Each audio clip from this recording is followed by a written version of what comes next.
Elle a empoisonné sa meilleure amie par jalousie, regardez ce qu'il va lui arriver. Dans la ville animée de Douala, où le soleil tape fort et les rires fusent, deux âmes étaient liées par une amitié que beaucoup enviaient.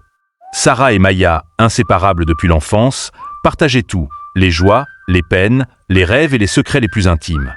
Sarah, d'une beauté douce et réservée, était l'épaule sur laquelle Maya, plus extravertie et éclatante, aimait se reposer. Leur lien semblait indéfectible, un phare dans le tumulte de la vie. Pourtant, sous la surface polie de leur relation, une ombre grandissait, alimentée par une émotion insidieuse et destructrice, la jalousie.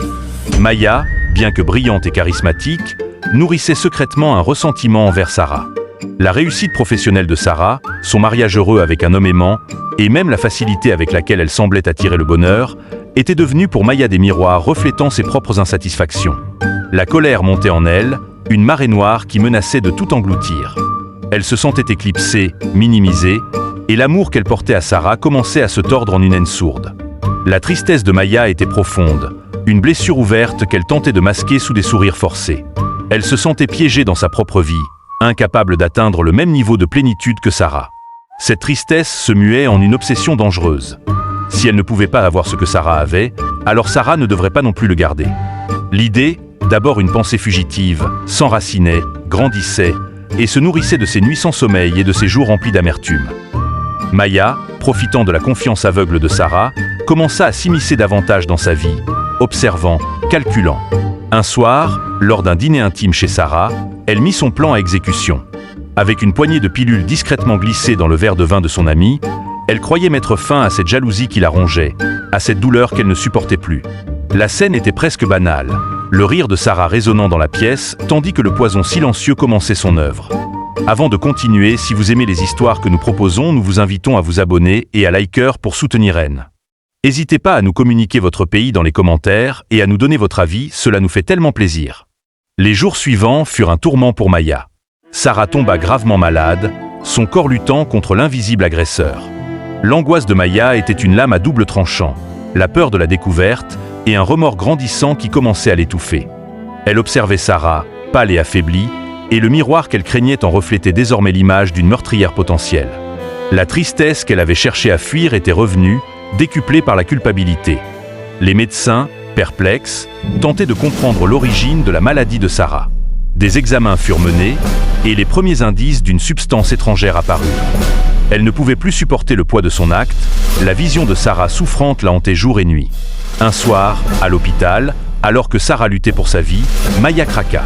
Devant le lit de son amie, le cœur brisé, elle avoua tout à l'époux de Sarah, les mots se bousculant dans un flot ininterrompu de larmes et de remords.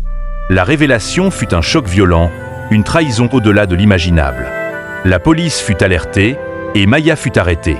Le procès fut médiatisé, l'histoire de cette amitié brisée par la jalousie captivant l'opinion publique. Sarah, ayant survécu de justesse grâce à la détection tardive du poison, eut besoin de temps pour guérir, tant physiquement qu'émotionnellement. La douleur de la trahison était presque plus difficile à supporter que la maladie elle-même. Pendant son incarcération, Maya eut amplement le temps de réfléchir à ses actes. La solitude et le silence de sa cellule devinrent le creuset de sa transformation. Elle lut, étudia, et se plongea dans une introspection profonde. Elle comprit l'ampleur de la destruction qu'elle avait causée, non seulement à Sarah, mais aussi à elle-même. La colère, la tristesse, la jalousie, toutes ces émotions négatives qui l'avaient consumée, firent place à un désir ardent de rédemption, de pardon. Des années plus tard, Maya fut libérée. Elle n'était plus la même femme. Humiliée, certes, mais aussi plus forte et plus consciente d'elle-même. Son premier acte fut de tenter de contacter Sarah. Ce fut un long processus, rempli de crainte et d'hésitation des deux côtés. Sarah, malgré l'immense douleur qu'elle avait ressentie, avait elle aussi cheminé.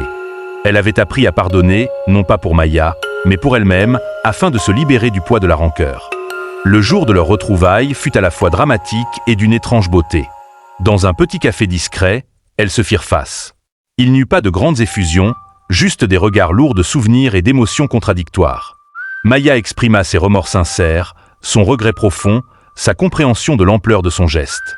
Sarah, avec une dignité silencieuse, écouta. La conversation fut difficile, ponctuée de silences pesants, mais un fil, ténu au début, commença à se retisser. Le bonheur n'était pas de revenir à l'amitié insouciante d'antan, ce serait impossible. Le bonheur résidait dans la capacité de Sarah à pardonner et dans la détermination de Maya à se reconstruire et à aider les autres. Maya consacra sa vie à la prévention des violences basées sur la jalousie, partageant son histoire comme un témoignage poignant des dangers des émotions destructrices. Sarah, de son côté, s'impliqua dans des associations d'aide aux victimes, trouvant une nouvelle force dans son propre cheminement. Leur histoire, bien que marquée par la tragédie, devint un message puissant, celui que même au cœur des ténèbres, le pardon, la rédemption et la capacité à transformer la souffrance en force peuvent émerger. La jalousie avait failli tout détruire, mais au lieu de cela, elle avait, paradoxalement, ouvert la voie à une compréhension plus profonde de l'âme humaine et à une forme de bonheur inattendu, forgée dans les feux de l'adversité. Avant de continuer, je t'invite à t'abonner et à activer la cloche de notification si tu aimes nos histoires. Laisse juste un like pour nous encourager, ça nous aide tellement. N'hésite pas à nous donner ton avis en commentaire et le nom de ton pays.